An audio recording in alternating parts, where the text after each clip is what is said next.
Hello, and welcome to the first installment in a long time of Critics and Cars Getting Home. And we thought that this was a relevant one because we've just been to see Alien Romulus, and it's been a while since we had an Alien movie, but it's generally a good franchise.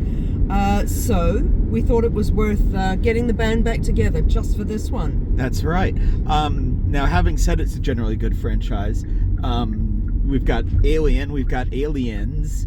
We've got Alien 3, which I'm a bit more mixed on. Yeah, we saw that recently. It's a little bit silly.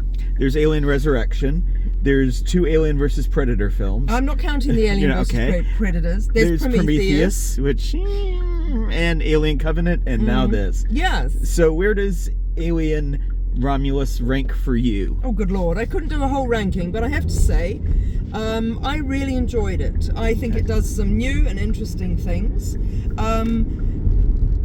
But here's what I think. So, one thing I would definitely say is that this is the Alien entrance movie for the younger generation. It's the first time in my memory, anyway, of all the other films. And I'm very mindful, of course, that I've grown older, so everybody seems younger, I suppose, don't they? But this very much is like there's a young person cast, which to me was striking and new. You still have your 5 or 6 kind of, ethnically diverse people who are on Working a spaceship, class, yeah. right? And who are on a bit of a mission, that kind of thing. You can't get away from that sort of thing. But they're young people. And as ever, you've got some Brits and some Americans. Yeah, it was just... And a synthetic, which is really important. And it was just kind of neat, I think, to see the people on board the ship wearing like Reebok trainers and hoodies. That was new for me, and I quite liked it. It's directed by Fede Alvarez, who came to fame with the film Don't Breathe, and since then has That's a horror, right? That is, horror thriller, suspense. Is it a young... It is another, and it's actually, in some ways, it is... similar to the basic plot of this film, which is some young people decide that they want to change their lives and break into a place that they think will be an easy target, and turns out to be a bit more complicated than originally planned. That's incredibly apt. Yeah. Okay, great. Fede Alvarez also did the Evil Dead remake, also did the Girl in the Spider's Web. So interesting. Then he has experience in 2 franchises, if you will. Yep. So that will be partly then why he was given the reins of this film. Now, speaking of rain, our heroine... Because that's another good thing about the Alien movies, right? Our heroine is not Sigourney Weaver. Her name is Kaylee Spaney. And Kaylee was in Priscilla. And more recently, you'd have seen her in Civil War as the young photographer. She's really good in both of those. And she's really good in this. Yeah, I haven't seen Priscilla, but she's a very different character and seems very naturally each character in Civil War and Alien Romulus. Absolutely, yeah. And terrific actress. The only name that I knew, actually, and I don't know if that speaks to my ignorance or the fact that I don't watch Euphoria or whatever, I don't know. Yeah. Probably one of these kids is from bloody Euphoria, who knows? Everyone seems to be nowadays. Or Sex Education, 2 programs full of startlingly talented young people actors that I haven't seen. But anyway, the other kids are great though, aren't they? Yeah, it's a very solid cast, and it's a very solid movie, I think. When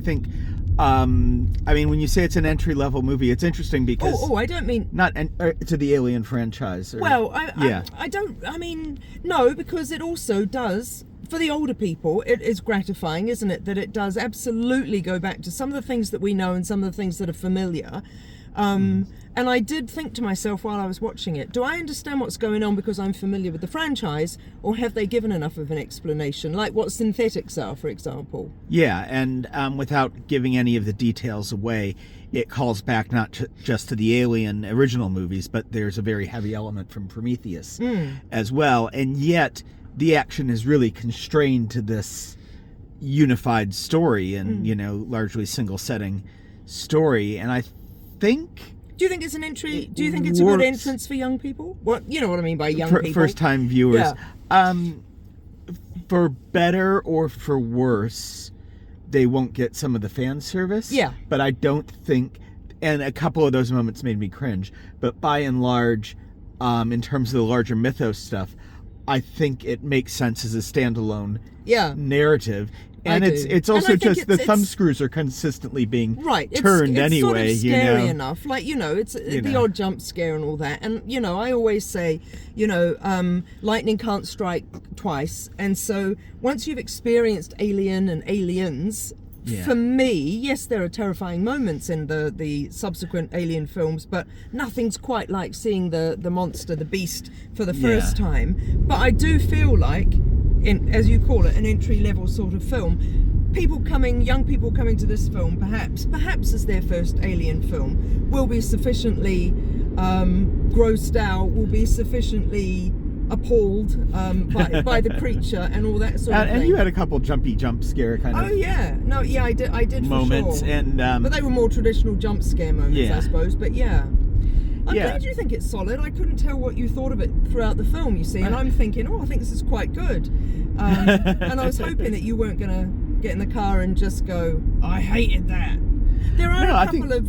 Oh, yeah? Sorry, go ahead. Well, I was going to say, there are a couple of moments that maybe older viewers might go, I don't really like how they did that, or I don't think they handled that quite as well as you would have liked, but I don't really see how they could have got around it. And we're not going to spoil what that is. I do think the... character richness is just by the nature of having some teens who've just lived on a mining planet, and by virtue of getting the whole story going very quickly, you don't necessarily feel the depth or connection. And obviously these aren't people who live the lives of the Harry Dean Stantons and the Tom Skerritts and Sigourney Weavers and Yaphet Kottos of Do you mean Alien. You're talking? Are you okay? Are you? I'm just saying, if you compare the cast of Alien to the cast of Romulus, yes, those characters feel. Do they give more backstory? They don't. I think they act more backstory. Right, interesting. They just give a stronger sense of life, but. Whether that's an acting style thing, whether it's I don't like kids, who knows? Who's to say, really? The score is worth noting as well. Benjamin Wallfish, who did the score for The Invisible Man and has done, I think, quite a bit of horror now. The score was notable to me from the opening titles, which were stark, which were simple, and which really felt to me like an evocation of very, very the Alien right from the beginning. Did you get that sense? Yeah. And the music was, We recently watched, I can't remember if it was the featurette on Alien 3 or something. It might have been the featurette on Alien 3, and talks about how each of the Alien movies kind of has a different visual look. You know, you have the clinical look of Alien, and then in Aliens it goes to the the real blues. The James Cameron. Alien 3 has the yellowish kind of Fincher. And then here it's kind of golden. They really dig into this golden,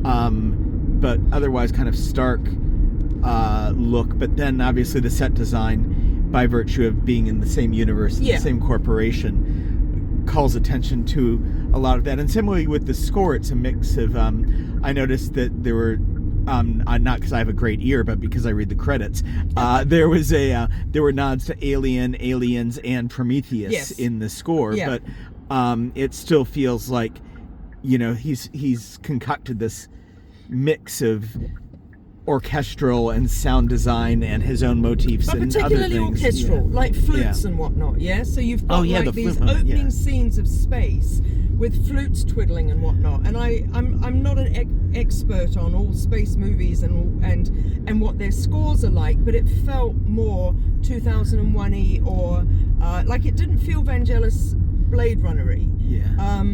And so I thought it was beautifully done.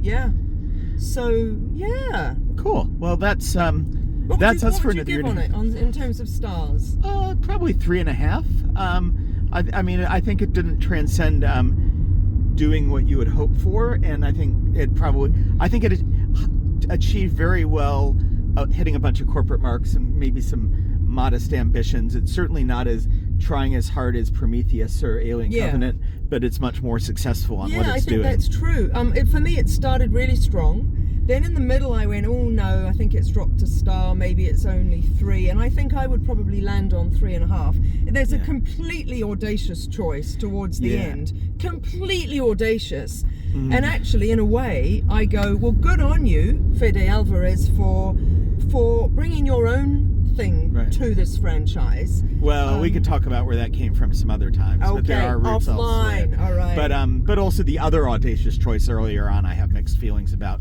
But we'll leave that talk for you about to that. find out. That's So, right. But you should yeah. go see it. I mean, why wouldn't you? It's not rubbish, and it's not Alien 3.